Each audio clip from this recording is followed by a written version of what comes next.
G'day Wanderers, it is Flash the Diablo 4 mechanic, and for this video I farmed the butcher for a bunch of loot and a bunch of data. I love loot, but I love data more. So I ran 300 butcher kills and tracked the results. I got 3 Mythic Seals, 104 Mythics, almost 6 billion gold, 86 Belial Husks from 31 Belial Spawns, 22 Cruxes for Mephisto, and a ton of mats for the cube. This sort of caps off the most lucrative season I've ever had. I'm now sitting on 276 Resplendent Sparks, and that's not including the Mythics already sitting in my stash. Okay, let's dive in. I'll explain to you exactly what I did.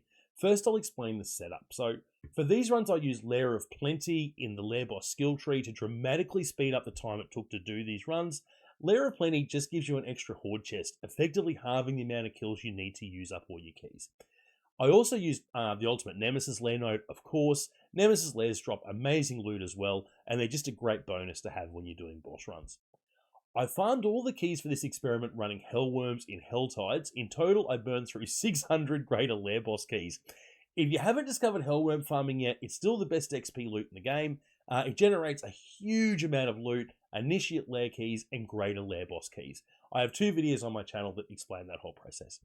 I spent my initiate Lair keys on Uravar because his spawn and death animations are extremely quick, making him the fastest initiate Lair boss to farm. If another initiate boss drops the loot your build needs, you may prefer to run that instead. Now, here's an important optimization tip for all of your boss runs. I wasn't stopping to pick up loot after I opened the horde chests. It's much faster to open the chest, immediately trigger the altar again, and then collect the loot after the next kill while you're waiting for those horde chests to spawn again. It saves me a few seconds on each kill, and with 300 kills, those seconds add up. So, a quick note about the timer. The total session was 4 hours, 19 minutes, and 36 seconds. That's real world time, although I did pause the timer when I got up to take a break. Flash doesn't do anything without oversized cups of tea. The total time includes running to town, salvaging gear, putting decent gear in the stash, and selling set charms, unique charms, and legendary seals. This is not a perfect speed run. This was a realistic farming session. So now let's dive back into those results.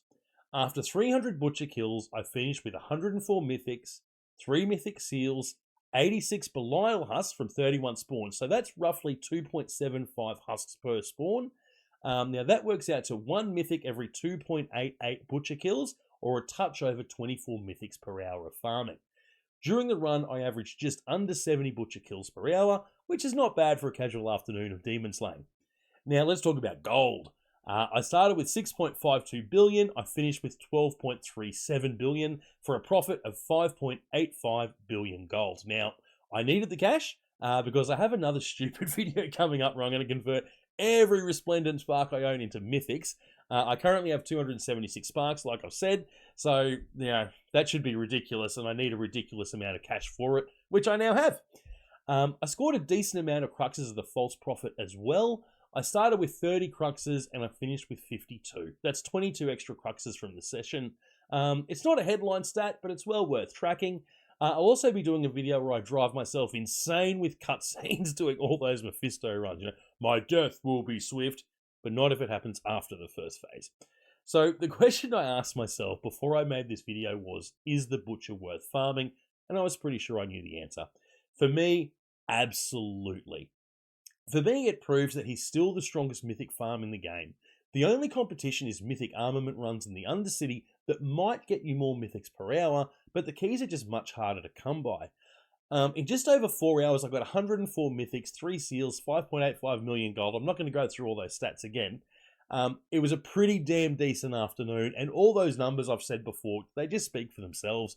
It's not a mythic farm, it is actually a mythic explosion. It's fantastic. So, what's next? Like I mentioned, I've got those 276 Resplendent Sparks, and I now have the cash to convert them all into Mythics. I'm curious to chart exactly what Mythics drop from the Blacksmith caches and how many GAs I end up with, so there's going to be a fun spreadsheet in it for me too. If that sounds like your kind of nonsense, make sure you're subscribed. That's all I've got for you now, Wanderers. This is Flash, the Diablo 4 mechanic. Now stop watching YouTube, go get some loot.